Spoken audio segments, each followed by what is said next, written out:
Hello, everybody, and welcome to Empower Your Thoughts interview series.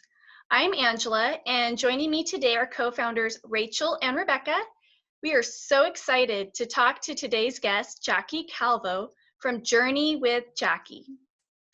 Jackie is a medical intuitive, a healing guide, a Reiki practitioner, and a yoga instructor with a focus on restorative, prenatal, and postnatal yoga. She leads weekly intuitive card readings on her site that are inspirational, insightful, and healing. Welcome, Jackie. We are so happy to have you here today. Hi. Hi, Jackie. Hi, Jackie. Welcome. Yeah.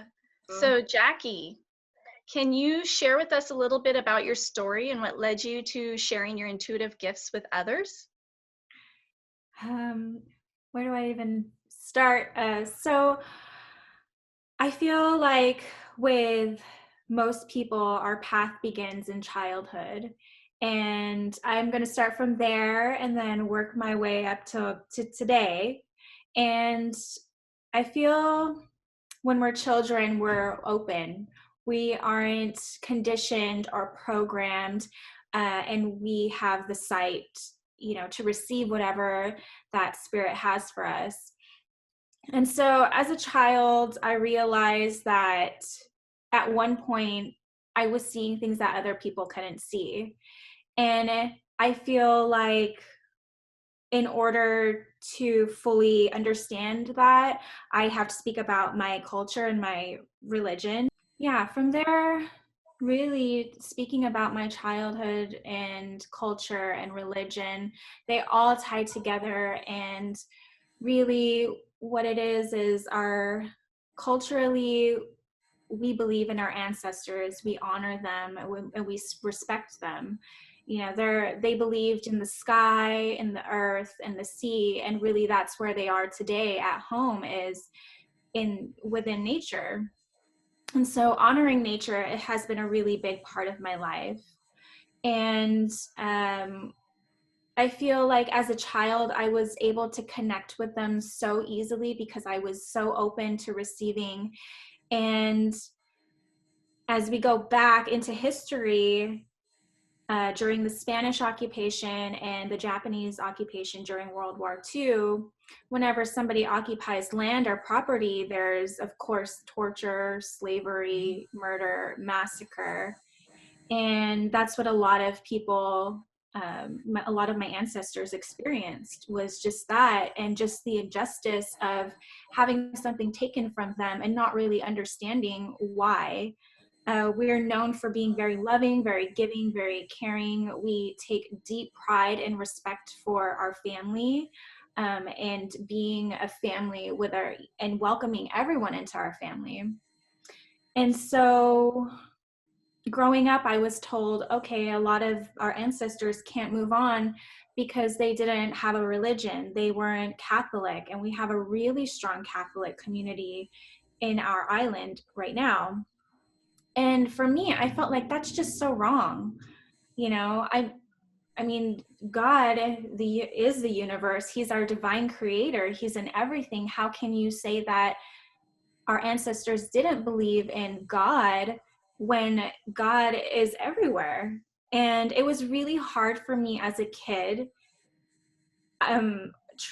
comprehending that we are not divine. If we are made from the divine, how could we not be worthy of divine experiences while here on earth? Why do we have to abide by these rules, by this programming and conditioning, when we are a part of it? We're everywhere, we're everything, and we are one. And so for me as a child, seeing all these spirits, it was really hard for me to express what I was seeing at a very early age. I would be running into the jungle, then coming out, and I was told that I was bringing spirits home with me. And I wasn't allowed to be doing that, especially I'm a girl, and girls shouldn't be playing outside, right? Getting cuts and bruises on their knees. And so at one point in my childhood, I would just keep telling my mom, like, I see something, you know, there's a man over there, there's a lady over here. And it was more of like whispering at night. Just from what I remember, it was my ancestors speaking, like Chamorro. That's the native language of Guam. I could hear people speaking in Chamorro, or just whispering in my ear my name, or to wake up. Or I'd feel like little pulls on my legs, or like little brushes on my shoulder. And when my mom told me, there's nothing there, don't say that, you know, it was kind of like, I took a step back and I was like, I think there's something wrong with me. If I'm seeing things that other people aren't seeing and talking about it, then there's something wrong with me. And as a child, I'm like, I didn't understand what that was. And so I would be at school and I would see things, I would see spirits moving back and forth, but then I'd also be like, okay, I can't say anything. I can't tell anybody. And pretty much I have to ignore everything that's going on, everything that I'm seeing and everything that I'm feeling. And so when I got into middle school, it started, these whispers and these voices started getting louder. And I tried so hard to ignore everything that I was seeing and hearing.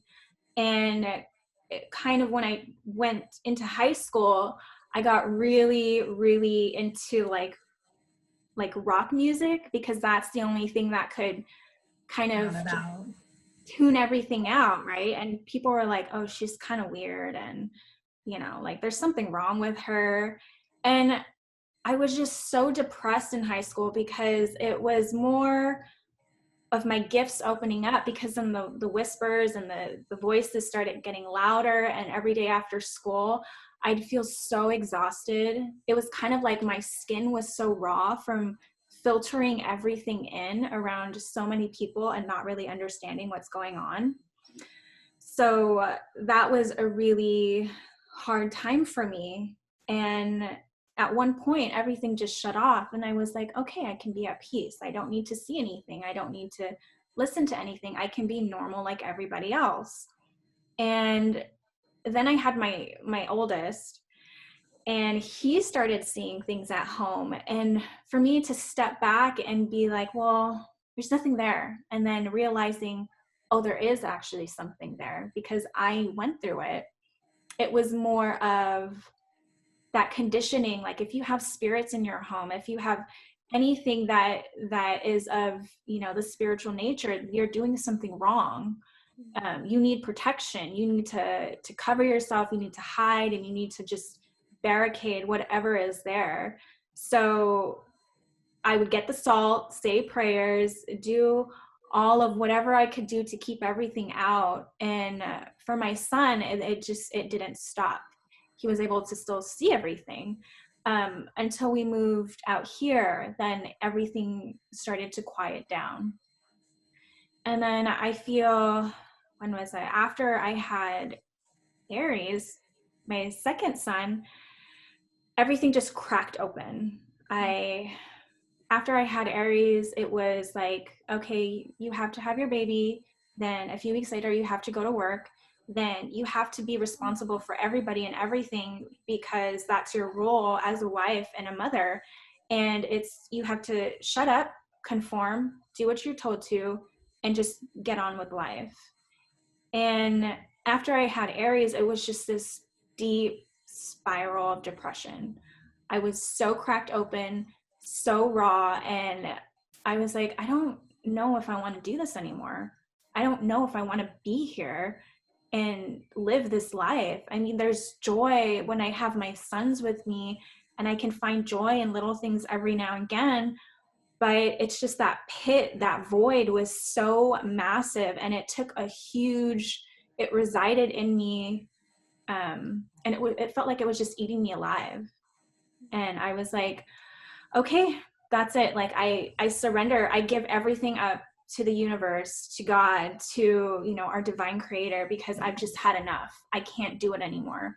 I was running on 3 hours of sleep every day, you know, smoking marijuana every day just to be functional and to be able to eat, because I didn't want to eat. I didn't want anything. I just wanted silence and just to be like wrapped in a womb and not move anymore. And I feel at that point when I decided, okay, that's it, I'm done. I don't want to do any of this anymore. You know, of course, universe comes in and is like, oh, no, we're not done with you yet. We have other things for you to do. That's when I cracked open even wider and those gifts and those abilities, and it just resurfaced. And it was like, okay, here you go. This is for you. You know, here is what you're intended to do on this earth, and we're not done with you yet. You have a purpose. There are people out there who you need to help. And it was just at that point, the visions were even stronger. I felt I would black out and it would literally feel like a wormhole. I was being sucked in a wormhole. Then I get these massive headaches, really loud ringings. And then it was just visions of my family back home in Guam. I would be able to see what's in their house, like spirit wise, what's in their house, and know like, okay, this is what's in your house. This is how you get rid of it. And also seeing family members getting hurt or something, a big event happening. And I was like, okay, well, I don't think this is right. I think there's something wrong with me. Again, going through that whole phase of, okay, I need to shut everything out, shut everybody out, and just shut down and understand what's happening. And the visions started getting stronger. The headaches were getting stronger. I felt like there was glass on my skin all the time, trying to filter everybody's feelings that were coming in. And I worked in a place where there were people coming in and out. I probably see at least 80 to 100 people a day, and just like feeling their presence, feeling everything that they're feeling, or things that they're thinking but not saying. And I'd go home extremely exhausted, and I'm like, oh my goodness, what am I going to do with myself? And at that point, I was like, I think I need to go and seek medical attention, you know, a mental health professional for this, because this is not right. I feel like at any point I could have just hurt my sons and not know. I felt like I had no control. And so when I was looking through that, when I was like, okay, I told my husband, I'm going to see somebody to help me with my mental, my mental being. I was searching online on Google for therapist or just how to get myself help, and Celestial Awakenings popped up. And I was like, this is really interesting, you know? And I was like, a psychic tarot reader? I don't think that's right, but I mean, it feels right. But logically, I was like, this is not right. This is not what God wants. This is, you know, evil. This is not going to be safe for you and your family. So but there was those of us who are watching that may not be familiar, Celestial Awakenings is a metaphysical and crystal shop in our hometown of Vancouver, Washington.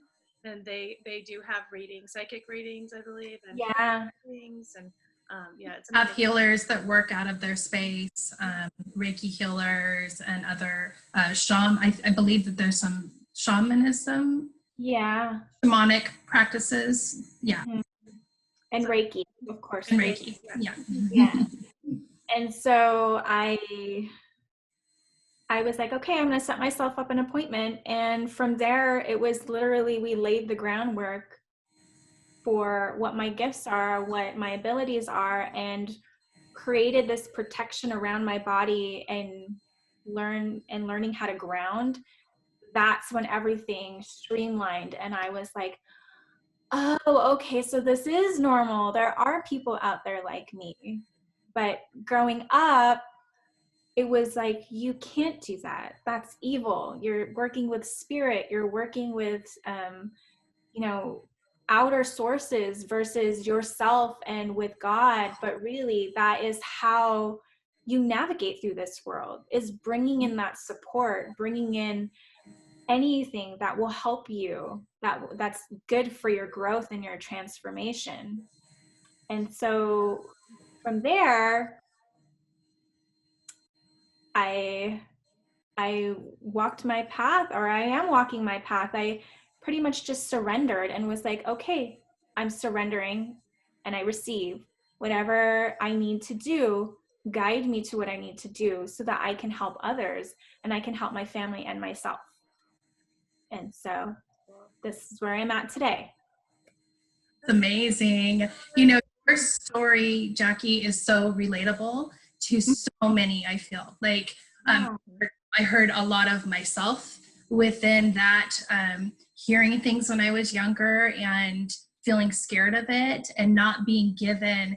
And I think that that's just because of the conditioning that you spoke of, where our parents don't know how to respond to us when we tell them something that's either scary or bothering us, because it scares them, or they tell us it's our imagination.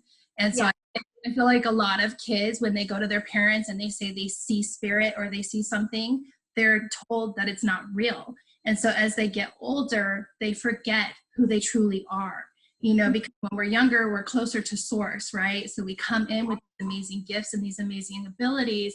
And then if we are fortunate enough to have family members or parents that can help nurture that, then we can stay in that, you know. And I think that as we have progressed, we're seeing more and more people. So your children will never have to be told that it's wrong, or, you know, and my children, I have a daughter when she was little, and that was kind of when she was born, that's when I really started having to look at this, because she would come to me and she would tell me that she saw things, that spirit was there, and she'd say, so-and-so's here, somebody that we lost in the family. And I'd be like, what? And so, you know, instead of telling her that's not real, I knew it was real. And I was able to start researching and finding out ways to help nurture that in her, and so that she wasn't scared of it. So thank you so much for sharing that, because I think that a lot of people are going to hear that and say, yeah, me too. That's how it was for me. I also love that you're that's something I've always admired about your culture, is the respect and the honoring aspect of it, that I think that we are missing here in America, you know. Yeah, so I think that that's, I've always thought that was such a beautiful thing that you guys have. Thank you.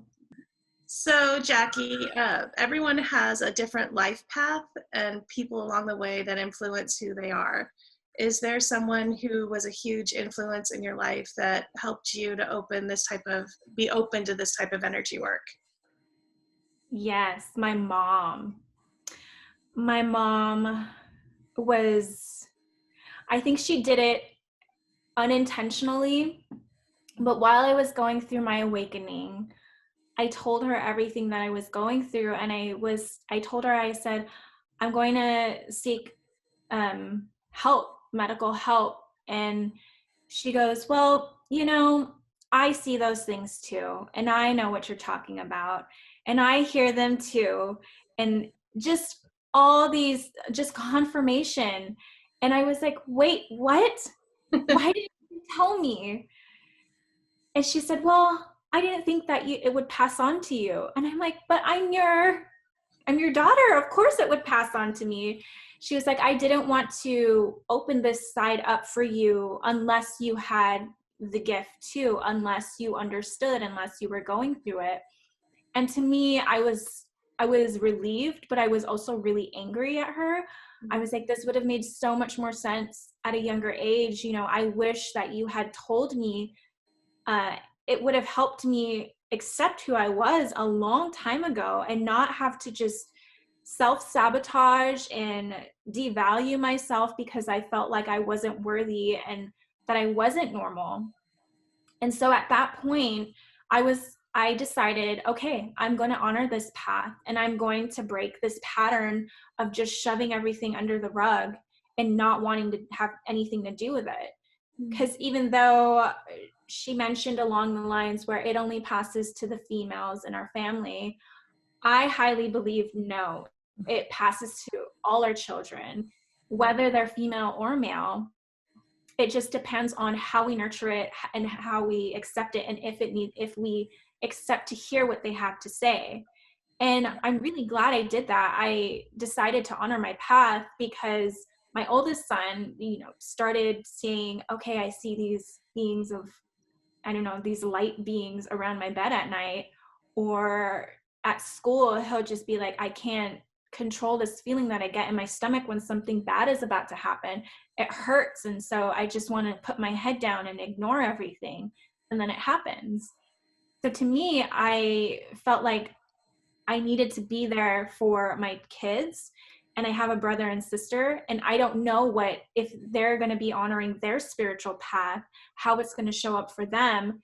And to me, it was, I have to be that person that that my family can go to, because I don't want them to experience this. I don't want them to experience that feeling of I'm different and I'm not worthy, and just self-sabotage and just shutting their voice out and not sharing what they truly feel in their core. So for my mom to admit that to me was really a big turning point in my life. And along the way, because of her conditioning and her program, at first it was really hard for her to accept. She's like, no, you can't do this. This is evil. You can't read tarot cards. You can't work with spirit.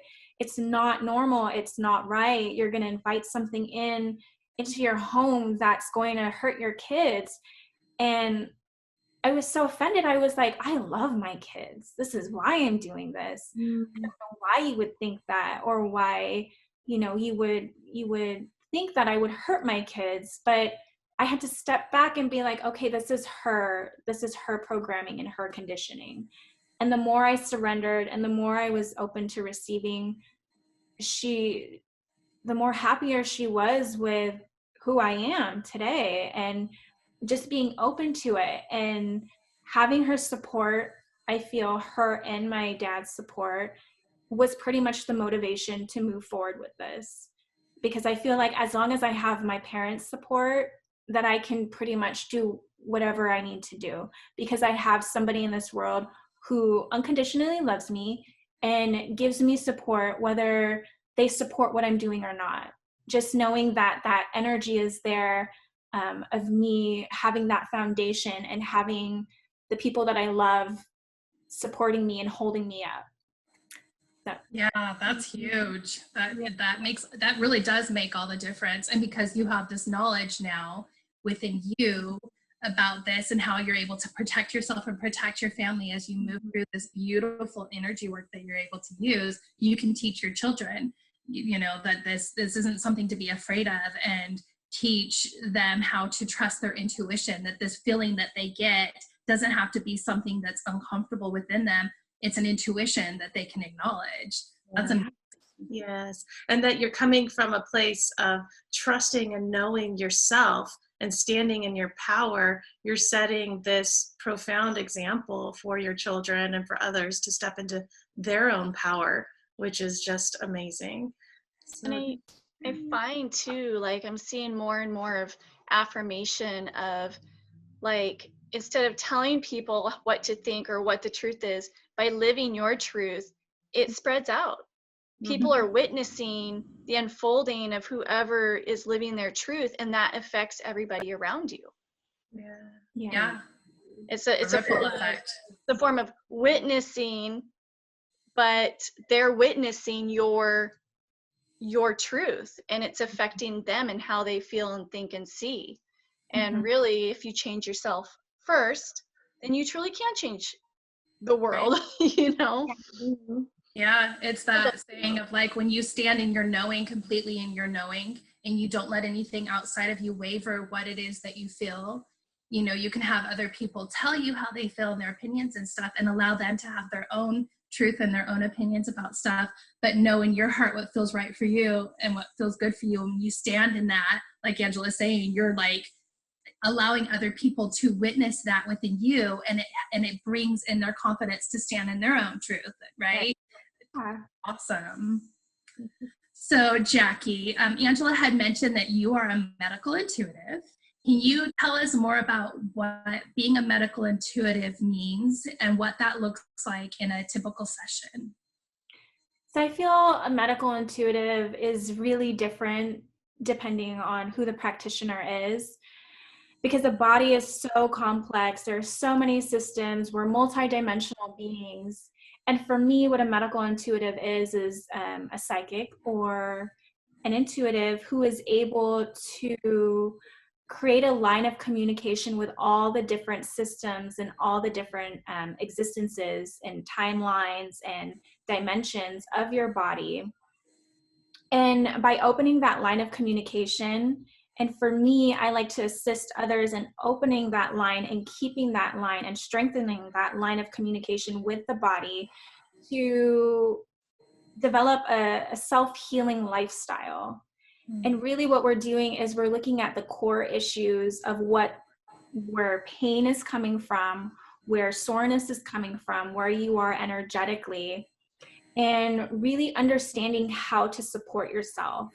And for what I feel is really, really, really important is being able to talk to your body and understanding what your body needs for that time, each day. And it varies each day because your body is just moving and growing and transforming rapidly. And for most of my clients, I feel when they come to me, they're like, okay, I need you to heal my body. And it's not really healing the physical body. It's what is going on in that area. What is the core issue? And sometimes that core issue can be, here in your shoulder, but it's radiating down to your kidney or your stomach, and really understanding how to help your body become healthy.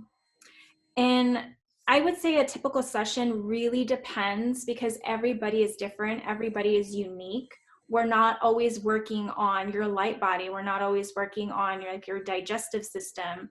It's more of scanning the body, seeing what lights up, seeing where pain starts becoming noticeable, and going there and talking to it, opening that line of communication, like, hey, what's going on? How do I support you? How do I heal you? And what do you need from me?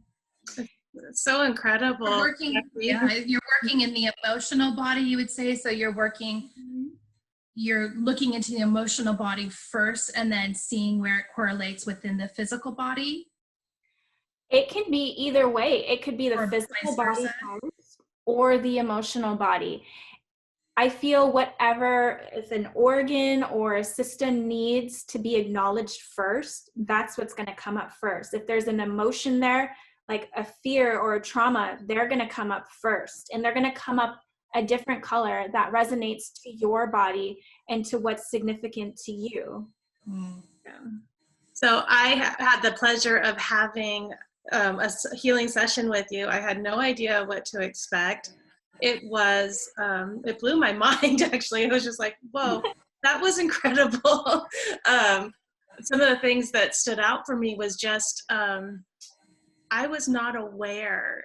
I think that as humans, we kind of, we go about our day and we push down or ignore things that are bothering us until they're really bothering us. And so I did have some things that were bothering me, but I wasn't aware of the other things that were also bothering me until we started scanning them. And I could actually sense even before you said something about a certain area, that was the area that you were scanning or working on. And it was really fascinating, and also just a huge reminder to me how important it is to check in with yourself and not ignore all of those subtle cues that your body is giving you and those messages that you might be ignoring about why that stuff is being held there to begin with.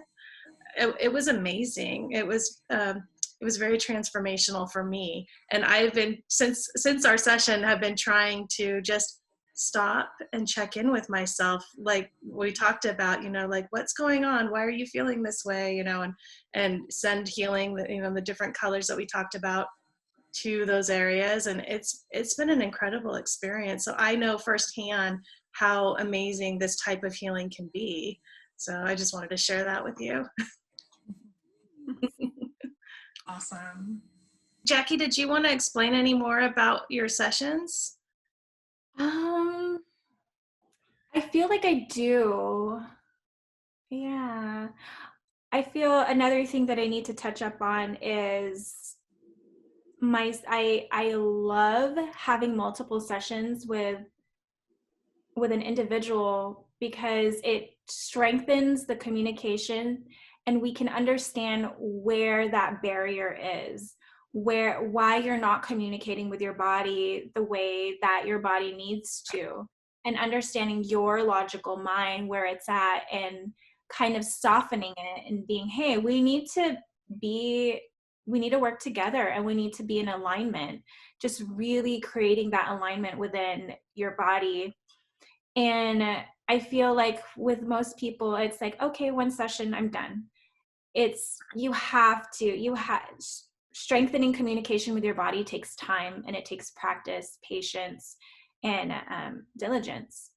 So really sitting down and understanding, okay, I really want to heal my body and I really want to go on this healing journey to where I'm not so in pain so much, or I'm not so achy, is really what I vision for my clients. So amazing. I love that. Me too. Well, Jackie, we had mentioned earlier that you also do tarot readings and card readings. Can you share a little more for people who are not familiar with oracle cards or tarot cards, how they work and how you use them to enhance your sessions or your healings? yeah, so oracle and tarot are pretty much, I feel, opposites, and it really depends on how the reader intends to use them. So with oracle cards, I usually use oracle cards when I begin having sessions with a client. And oracle cards, there's no structure, but there is a theme that's going on. And it's more for inspiration and uplifting versus tarot, which has this really structured, complex system with symbolism, numerology, astrology, and just really it describes the whole spectrum of the human experience in this structure. So it's taken me, I'm working on 3.5 years with tarot, and I'm still learning things about it every day. And I use tarot in my sessions for pretty much, here's the truth, and you need to pay attention and you need to honor this truth, because these are the details that are being given to you to, for you to move towards your highest good. And the tarot is very, very straightforward.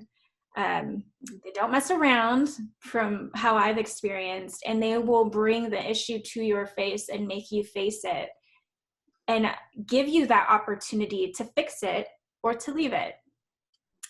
And I use tarot when I have had either 3 or more sessions with a client, because then we're more comfortable. And now this, me being a channel for the tarot, they're more accepting because they have that trust with me, in me.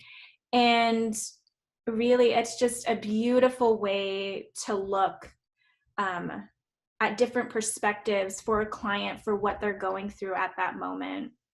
And yeah, that's how I use oracle and tarot cards in my sessions. So. They're so fun. But do you have like a client will say, I don't like that card? Do you pull a different card? No, my clients have been really good. They're like, I know. Mm-hmm. So it's so much fun when they're more receptive and they're like, no, we don't want to. I share tarot when I feel like they're ready to do some very deep, long-term healing. So they're ready for it. You're sensing that they're ready for it. I know I've given unsolicited oracle card before, and then felt really bad because they weren't ready to hear it. They were like, no, I hate that card, it's horrible, and I'm like, no, it's good, this is good. I feel like I've been on the receiving end of that, Rachel.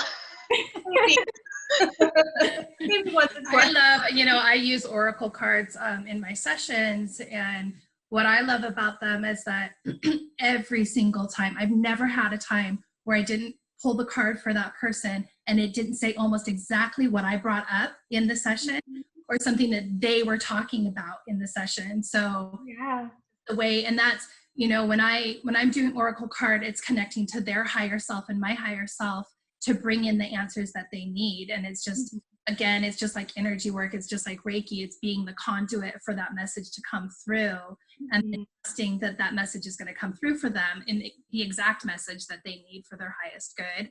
And it never ceases to amaze me and blow my mind that, whoa, we just said that. We just about that. So I love that. yeah. I feel the same way. Every time I pull a card, I get excited. I'm like, oh my gosh, this is exactly what we were talking about. I know, it's time too. Isn't that amazing? It's amazing how the universe works. Well, and I do want to mention too, sorry, Rachel. Okay. I do want to mention too, like, so every Tuesday on your Facebook page, you have Tarot Tuesday, right? Is that what it's called? Yeah, and that is a lot of fun. I really actually look forward to that. Can you explain a little bit of what that is? So Tarot Tuesday is really, I feel like exercising your intuition. So I have 3 cards laid out face down and you pick a card. And at the end of the day, I'll read the cards for you and reveal what that message is. Sometimes, I think one week I had the cards read with the moon phases as action cards. Some weeks I put a crystal over, so that you can resonate, or whatever crystal resonates with you, that's the message. Or just do a 3-card layout and then pull another card as an action card or a suggestion card. And I just feel like it's a fun way to kind of have people really witness and understand what tarot is. It's not this whole mystical thing where you have to go into like a really dark room and have a crystal ball and then have the person dressed up in a really mystical way. It is mystical in its own way. It's magical actually because of how accurate the cards are. But again, it's laying out the whole human spectrum for you. And it's just a fun way to really see what it's about and just show that it can be fun, but it can also be really serious and really powerful to you. Yeah. I think it's so amazing how every week when I tune into your readings, how spot on they are for that week. Not just, specifically for things that I'm going through, but I feel like those energy readings of like, people do like the star readings or the astrological readings, they really line up with what's going on. Yeah. As a collective too, which is really phenomenal. Yeah, and it's really interesting because when they do the astrology readings as well, because tarot is a part of astrology, it all lines up for the collective. So I feel like that's really amazing when I do a reading and then I look online and I'm like, oh my goodness, that's what the reading was about. It's so amazing to see that synchronicity. And I'm just always, I don't think I'll ever not be blown away by tarot readings or oracle card readings. Yeah. Well, and it can seem like, we've said this a couple of times, it seems like magic, Have you ever experienced someone having an amazing confirmation of a card reading that they've received? I feel like that's every time I do it. An individual. I don't know. I feel like with every reading, I only get a little bit of what's going on in their life. And then tarot will bring up a piece that they haven't mentioned, which really needs attention. So I feel like for every person, it's that little detail that they fail to mention that tarot brings up, that they're trying not to share because they're either ashamed or fearful or they just don't want to face it. Just shining the light on that area. Yeah, pretty much. Like I said, tarot calls you out. Yeah. Jackie, you do yoga, and I love that that's part of your spiritual practice because it really brings in the mind, body, soul aspect of leading a balanced life. And so you, as Angela had mentioned, you are primarily focused on prenatal and postnatal yoga. Can you tell us why you felt drawn to put your focus into mothers? Well, I'm a mother myself, and I honestly wish that I did yoga while I was pregnant with my sons. Really, what I've noticed when I was doing my yoga teacher training of how beneficial it would be for mothers to do this exercise safely, of course. But my thought was, we have these women, right, who are nurturing this baby, this other person within their body, and the focus becomes solely on the baby and how strong and you are in providing for the baby. But I feel like a lot of us forget, okay, the mom needs that support as well. She needs that alignment, because without that alignment, she can't fully provide spiritually, physically, everything that the baby needs. And having that energy and that understanding with our own body and pretty much integrating it within our own cells, we're integrating that with the baby as well. So for me to be in that mindset and be present and noticing that was my focus, is I want to help these mothers. I want them to know that they are supported as well. And it goes into that healing lifestyle, because I feel yoga is such a healing practice. It quiets everything down. It helps you connect with your body. And having a mother just be in that space where she can connect with herself, that connection goes even deeper to baby. And the baby still being of source, still bringing in that really strong, powerful, pure source, and just creating that connection and just rotating it throughout the body. And then when the mother gives birth, that's within the baby and it's within herself. And then with postnatal, we're continuing that practice of self-love, meditation, and honoring the body. So it's an overall practice that I feel mothers really, really deserve and need. And that's pretty much how I got into prenatal and postnatal yoga. And I think that's so beautiful. Yeah, and I think as if anybody is a mother, going through pregnancy, so much happens. Your emotions are out crazy, your body morphs, and your whole system is in this flux of change. And I wish I would have had that when I was pregnant, because you do go through so much. Yeah. That, yeah, I love yoga. I don't do it as much as I want to, but that's one of the exercises that I will do. It's For those accessible. who know me, I'm not the most athletic. Yeah, you don't have yoga. Go ahead. Sorry. Oh, go ahead. I'm done. You said you don't have to be athletic to do yoga. Yeah, that's the one thing I like about yoga, is that it is really gentle, and yet when you're done, you really feel what you did for your body. And yoga, for me, is always, it really is a spiritual practice because it's connecting with your higher source, and then you're bringing, like you were saying, that energy, connecting it down into your baby. And I feel like that makes you even more connected to your baby too, as you start this journey with them. Mm-hmm. It's so beautiful. That made me emotional while you were talking about it. But It's been 13 years since I've had a baby in me.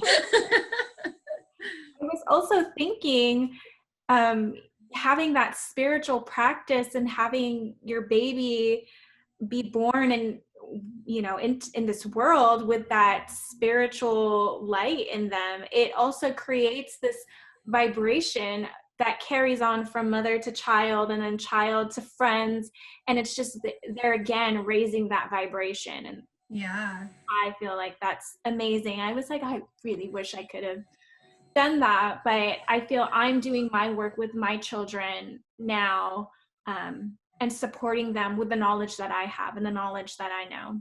Yeah, and then being able to pass it on to other women that are pregnant that didn't get, because you didn't get to have it, give it to someone else. I think that's so amazing. Yeah. So there's this question, but I kind of want to ask a differently related question. So we'll just, because I want to bring up, where you're talking with the yoga, and then we were talking about like your sessions and energy work. I remember you and a couple of our Reiki sisters had done a yoga class with Reiki. And that was amazing. Like it was like, I want to say 10 times more restorative. And not only that, I wasn't so super sore the next day, being a non-athletic person, like how, isn't that crazy how the Reiki, as they're doing Reiki on the whole group and then you're leading the yoga class.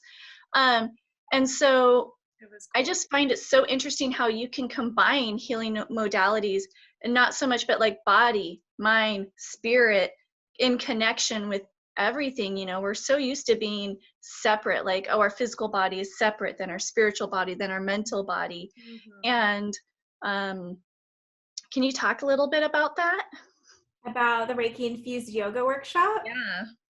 Yeah. So that was amazing. It was so much fun.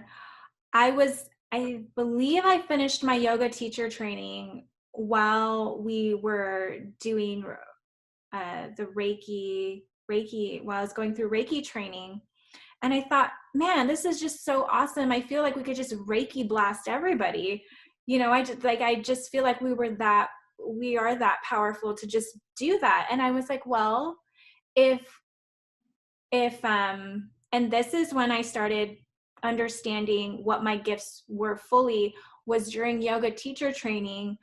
The people who I was in class with, their bodies would start lighting up, right? All these different organs. And I was like, oh, okay. So I know that my purpose here is to work with the physical body.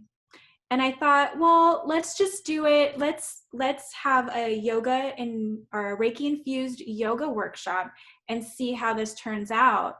And really the intention was to give healing by using different modalities, yoga and Reiki, and seeing how that is going to affect others, how powerful it can be in changing and providing support for others. And so by doing that, we realized, okay, it's possible. We can absolutely Reiki blast people without letting them feel like they're being like blasted with energy. But then also when you're doing yoga, you're releasing through different parts of your body. You're releasing different emotions, tensions, and aches. And then you get a 10-minute healing session, an individual healing session from a Reiki practitioner. And what that really does is just fully cleans out your body. And yeah, that's how we decided to do that. And it was really, really fun. Yeah, it really was. It was really powerful. It was, I've done other yoga classes before, and I really enjoyed that you guys, you had somebody do I think she did a card reading at the end, or did she just do a little guided meditation? So there was a guided meditation, there was yoga, and then there was Reiki given, and it was just really beautiful and so balanced, like Angela was saying. Everybody got cards too. Yeah, and everyone got cards at the end. Yeah, cool. It was amazing. It was an incredible experience. It was so fun. And I do remember it did kind of feel like a Reiki blast though. I'm getting hot. Yeah, it was so hot in there, but I feel like it was all the energy that was moving. So powerful. It wasn't a bad thing. It was a good thing. It was just very noticeable. And when you walked out of that room, you felt like charged, like your whole body had been charged. It was incredible. I would love if you would do that again. Yeah, absolutely. So if somebody wanted to integrate yoga into a daily routine, how would you recommend they get started? Do you need a special setup or? No, actually, the way I started doing yoga was like, I just started with a towel and I was like, this is what feels right to my body. And then I started buying books, and then I feel like a really accessible way for a person to integrate yoga is to hop on YouTube and do YouTube beginners yoga. And I feel like there's so much resources out there, so much resources that are free too to help you. And you don't have to, yoga is not like, I have to do yoga. I have to do it in the morning. I have to do it in the evening. It's more of, when does my body need it? When does my body feel called to do it? Because that's when you can receive the most powerful healing and exercise for your body, is when your body is agreeing with you, saying, okay, we're ready to move in this way. We're ready to connect with you. Are you ready to connect with us? Pretty much. Mm-hmm. So love that. So honor your body, honor your body's needs, and ready to do it. Yeah. I love it. I loved, actually, you had done an online yoga session, I think a couple months ago. And Yeah. I hadn't realized how stagnant I had become because, you know, we were at the beginning of quarantine. And so we were maybe about a month into it at that point. And I hadn't realized how much I was just sitting, trying to get work done and not moving. And I was so grateful for that session that you gave, because I was like, oh my gosh, why am I not doing this every day? It's so much better when I do that, just the stretching and the connecting with your body and calling in energy is, it's really necessary. It's really necessary for our body, mind, spirit, emotional well-being. And so it's amazing. It's amazing that you do that. Are you doing one of those? Oh, I have to find a way to integrate Aries with them, because he's just all up in my video. I love that he's a part of that, though. I do too. I love it. I think it's I have, like, now he's not wearing pants because it's quarantine, and I'm like, oh no, we cannot have you running around with just, we can't broadcast that to the world. I think it would become viral. People would love it so much. There's actually a few videos out there of like women doing yoga, and then their sons are running around in underwear. And I'm just like, oh, maybe it's okay, but I don't know if I want, because he's unpredictable pretty much. He is. And I'm like, I don't know what he's going to bring out. I don't know what he's going to do.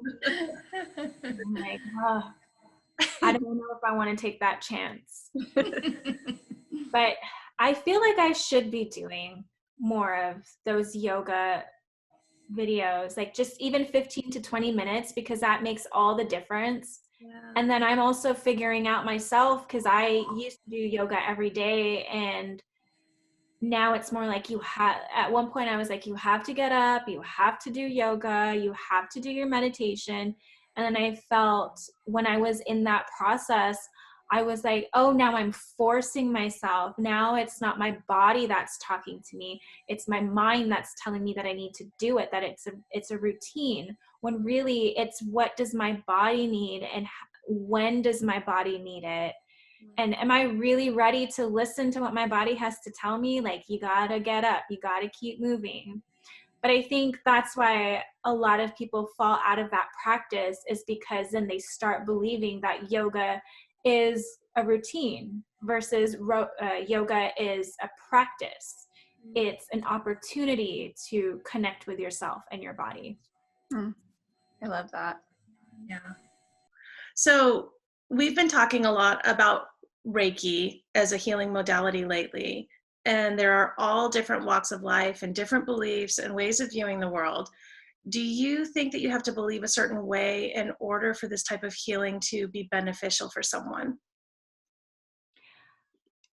Initially, I want to say no, but really my answer is yes.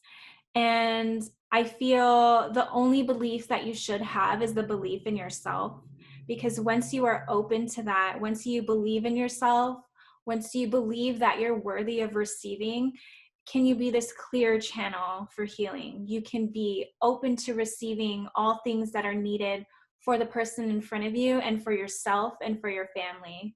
But I don't feel there needs to be a structured belief. I feel Reiki flows anywhere and everywhere that it needs to, and really to just be a conduit, just be a vessel for this pure, white, genuine, universal light. And that's my belief. So I love that. I love the way that you answered that. Just be, know that you are worthy for this healing. Absolutely. And I feel that is something that a lot of people need to hear, is that they are worthy of receiving universal light, love, just all things good. With all this, with this conditioning and programming in this old structure, is you have to work to be worthy. But if we stop and we say we are worthy, everything around us changes. It's not that worthiness of I deserve it. It's I am deserving of it. And so is everybody else. It becomes more of a we versus an I. Yeah. It's our birthright to have this universal light that naturally flows through us, to be connected to it. And to know that everything is connected, as you had spoke of before. That's our birthright, to know that, and to be open to allow it to flow through, so that you don't have to carry all of the denser energies that we tend to take on day to day, and with all the stuff that's going on in the world right now, and so many people being empathic and not necessarily realizing that about themselves, that they're taking on this energy because they care so much. They're taking it on within their body. And so, and that's what Reiki is. It's universal. Rei meaning universal, and Ki, life force energy. It's universal life force energy. And so when you're working with it, it's your birthright to be able to allow it to flow through you and help you. It's amazing. I also think that by raising our own vibration and doing our own inner work, that again goes back to that ripple effect that we were talking about. And especially during these really turbulent emotional times that we are going through, it's so important for every single one of us to take responsibility for our divinity within, and raise our vibration and channel that light work. And I know that kind of gets away from the whole healing aspect of it, but it's true. Like, that is us healing ourselves heals the world. Does that make sense? Yeah, it reminds me of that it reminds me of that, what's it, Gandhi quote, "Be the change you wish to see in the world." Yes. I keep seeing that quote, just every time I get on social media, there's so many people that keep posting that quote. I keep seeing it and people using it in there, because right now that is what we're having to do. Put the focus on ourselves and be that change, so that we can have that ripple effect back out. Don't worry about what everyone else is doing. Worry about what you are doing, and then, allow others to use it, because it takes the worry off yourself too. Everyone's so worried about what everyone else is doing. Right? So as we are starting to wrap up here, Jackie, we at Empower Your Thoughts are really empowered by empowering others. So can you tell us about a time when you felt truly empowered? I would say it was right at when I accepted who I was. I feel like that in itself was really, really empowering. While I was like in the midst of an awakening and just feeling like my whole life was in chaos, standing firm and saying, I am worthy of receiving, and I am worthy of receiving love. I am worthy of receiving light, and creating these boundaries around myself and creating boundaries in my relationships. I feel like that in itself, creating boundaries, is a really, really big step for those who love to give. And understanding why you need those boundaries is mirroring back to yourself, telling you that, you are worthy and you are powerful all in one. And I feel like that was the most empowering experience that I've had, was really stepping into who I am, not being ashamed of it, not being fearful, not worrying what other people are saying, and knowing that I was doing it for the good of myself and for the good of others. So. Yeah. You know, creating boundaries, that is in itself empowering, you know, and knowing that it's okay that you're allowed to create boundaries, because I think so many people feel that if they create boundaries, they have their walls up and they're less approachable and stuff. And so they allow things to come in that aren't beneficial for them. But I think, you know, being able to create boundaries and feel okay within that is so empowering. I've definitely had that, you know, in my lifetime, being able to say, oh, I can create boundaries. You know, and like, oh, wow, look at my boundaries. We're not No.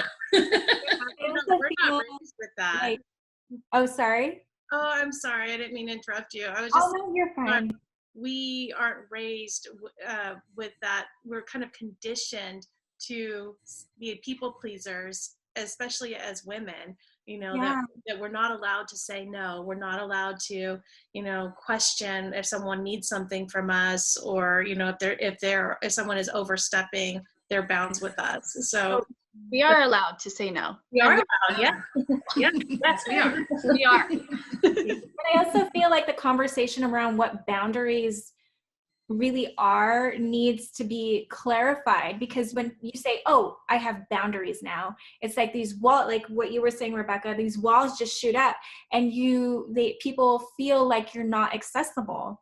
But I feel boundaries is really being more compassionate with yourself, and not really, I mean, you can say no, but not kind of holding that in and saying, I can say no to whatever I want. It's, I can say no with compassion and be okay with it, because I know it's right for me, and I know it's right for you as well. And you changing the way that people are just changing that you deserve that respect. You're worthy of that respect from other people.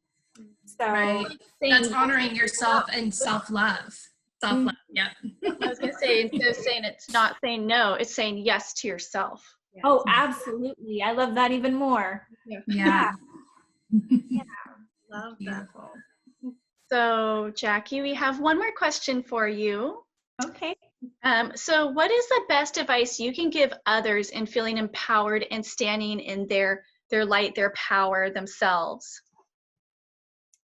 I would say, I feel like this is really, really, really important for me in my practice, is to feel empowered, you need to feel connected, right? You need to feel aligned. And that connection, I feel, really goes back to earth and through the divine. So being fully grounded will not only help you receive from the universe, but also filter out everything that doesn't need to be within you.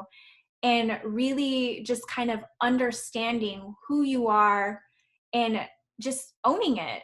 If you feel like you can read people's thoughts or, you know, heal people, then own it. Don't be afraid to say, this is what I feel that I need to do for others, and have other people tell you how to do it. You have to follow your own flow and your own intuition, and honoring that. And I feel like that's the best way that you can feel empowered, is because it's an authentic, genuine flow that's coming from you. So that's my advice. It's great advice. Perfect.